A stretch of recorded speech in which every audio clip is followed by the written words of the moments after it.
Hello my dear children, welcome back. बच्चों, आज हम जो टॉपिक करने जा रहे हैं उससे हमारा यूनिट 10 फाइनेंशियल मार्केट्स भी खत्म हो जाएगा और पूरा वॉल्यूम 4 है comprising of 2 chapters financial management and financial markets, वो भी ओवर हो जाएगा। आज का टॉपिक है security and exchange board of India. इसमें हमें सिर्फ 2 ही सब टॉपिक्स करने हैं।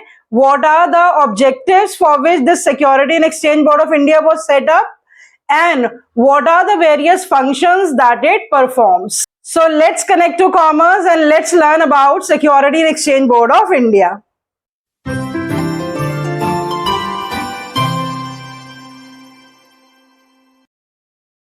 बच्चों, security and exchange board of India, जिसकी शॉर्ट फॉर्म है सेबी, ये सबसे पहले सेटअप हुआ था 12 अप्रैल 1988 में। क्यों सेटअप हुआ था ये भी बताती हूँ आपको। और बाद में इसको स्टैट्यूटरी स्टेटस मिल गया था ऑन 30 जनवरी 1992, जब ये एक्ट बन गया था। और उस एक्ट में बहुत सारे रूल्स एंड रेगुलेशंस तय किए गए to protect the various parties that are involved in the stock exchange. तो इससे पहले कि हम इसके ऑब्जेक्टिव्स और फंक्शंस पढ़ें, हम ये जान लेते हैं कि what was the need to set up this SEBI and when it became an act. बच्चों, जब 1980s में बहुत सारी जो है इन्वेस्टमेंट एक्टिविटीज हो रही थी स्टॉक मार्केट में और बहुत ही हायर लेवल पे जो है वो इन्वेस्टमेंट एक्टिविटीज हो रही थी, तो उस टाइम ऐसा देखा गया कि बहुत सारी जो अनफेयर प्रैक्टिसेस हैं वो सामने आने लगी on the part of the company, on the part of the brokers. बहुत सारी कंपनीज जो है वो लिस्टिंग फॉर्मेलिटीज पूरी नहीं करती थी, बहुत सारी कंपनीज जो है वो प्रोविजंस नहीं मानती थी स्टॉक एक्सचेंज की, हायर प्रीमियम पे शेयर्स इशू करना या प्राइवेट प्लेसमेंट्स गलत तरीके से करना। तो जब इस तरह की अनफेयर प्रैक्टिसेस सामने आई तो सरकार को लगा कि एक रेगुलेटरी बॉडी होनी चाहिए, एक मॉनिटरिंग बॉडी होनी चाहिए, एक ऐसा एक्ट होना चाहिए जो कि इन सारी अनफेयर और माल प्रैक्टिसेस को गवर्न करे। And there came the formation of SEBI, that is security and exchange board of India.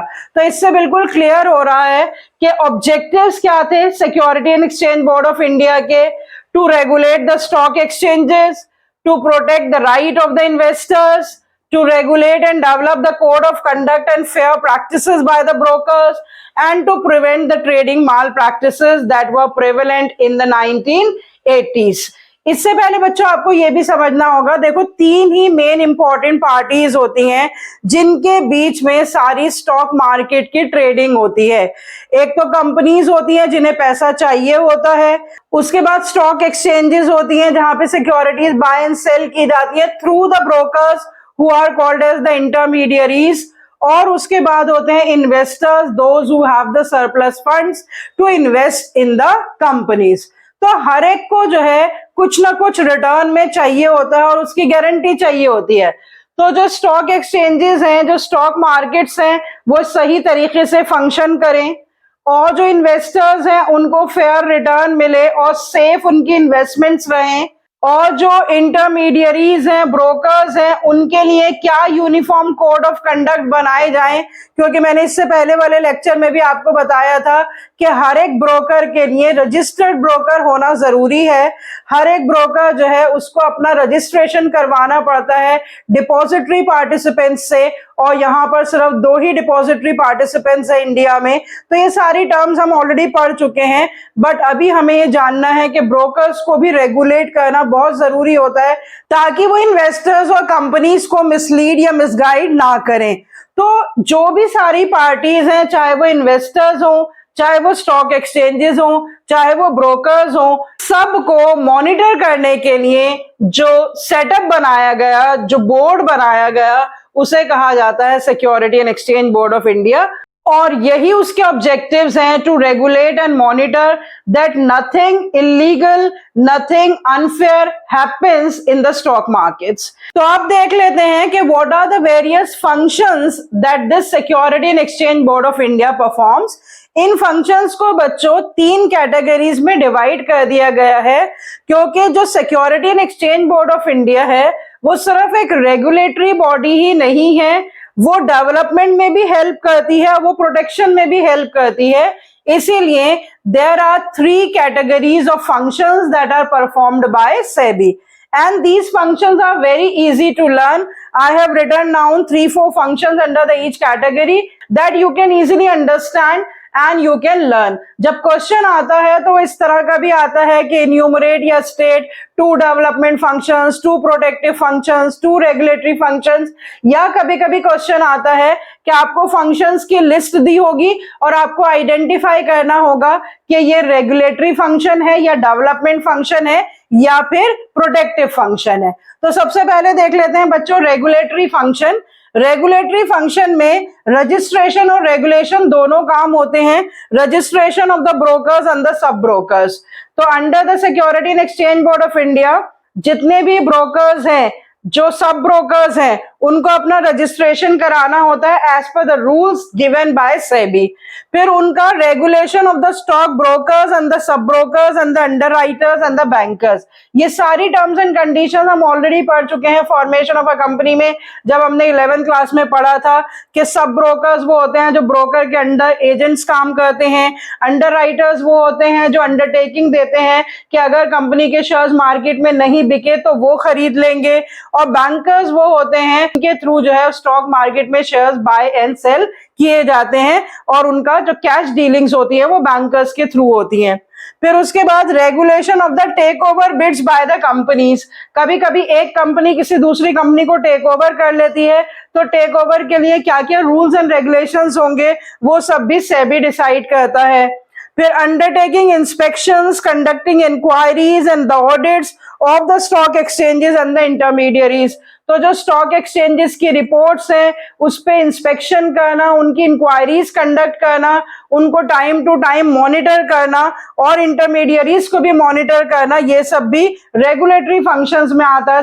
फिर उसके बाद levying fees and the other charges for carrying out the purposes of the act, जो SEBI act है या जो security and exchange board of India है उसको चलाने के लिए जो भी फाइनेंसेस की जरूरत पड़ती है, या जो डिफरेंट पार्टीज हैं जो स्टॉक मार्केट से रिलेटेड हैं उनके ऊपर कितने कितने जो है वो फीस चार्ज होगा, कैसे कैसे वो फीस की पेमेंट करेंगे, all these rules and regulations are also regulated by SEBI. So under the regulatory functions you have to learn 4-5 functions regarding the registration of the brokers, regarding the registration of the bankers and the underwriters, regarding the regulations of the takeover bids or audits or inquiries or inspections or the fees and the other charges, that all come under the regulatory functions. क्योंकि सेबी एक development institution भी है, वो stock markets, capital markets और पूरी की पूरी financial markets को एनहेंस करने में, स्ट्रेंथन करने में, डेवलप करने में हेल्प करती है। तो अंडर द डेवलपमेंट फंक्शंस उसके क्या क्या फंक्शंस आते हैं?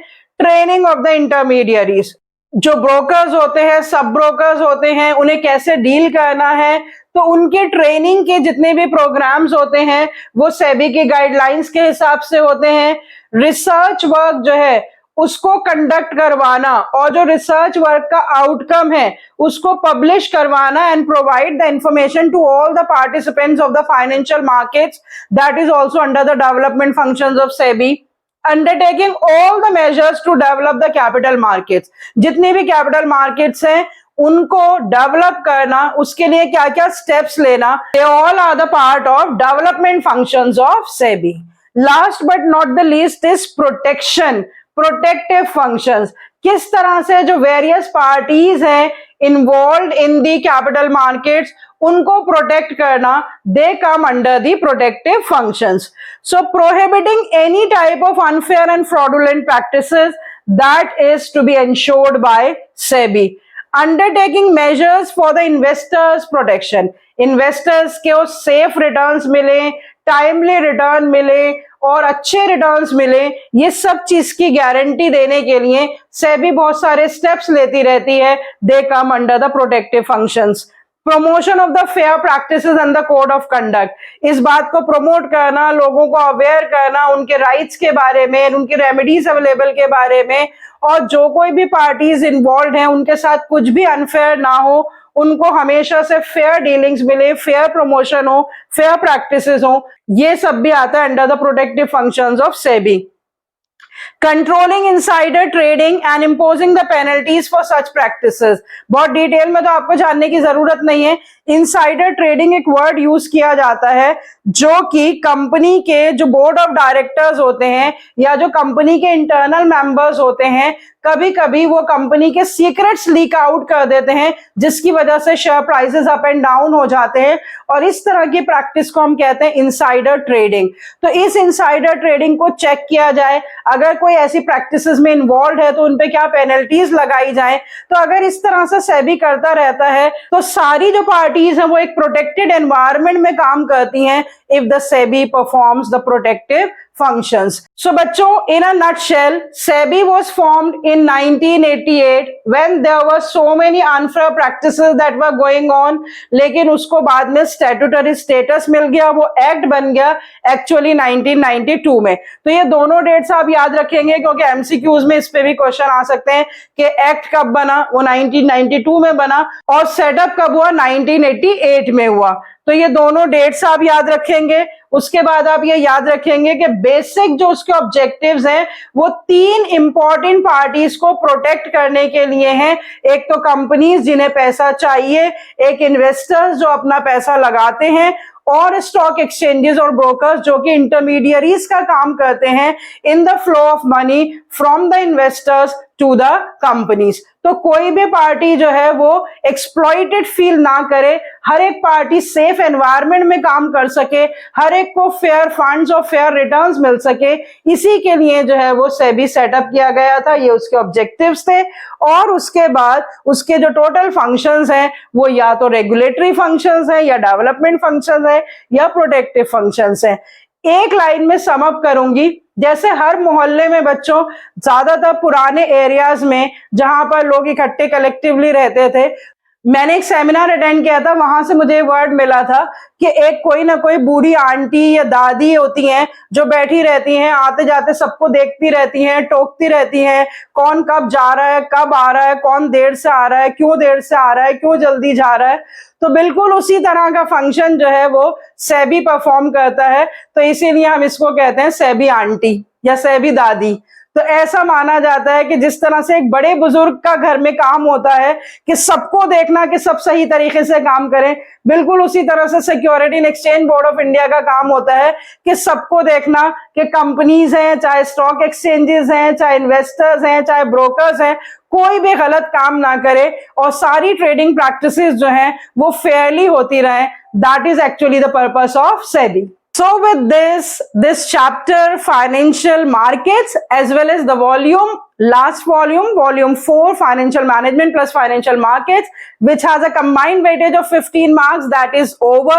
Now next time we are going to discuss the question and answers, and I hope with lots of examples, storyline and keywords, I have tried my best to make you clear each and everything. The very complex topics you can learn in a very easy and understandable manner.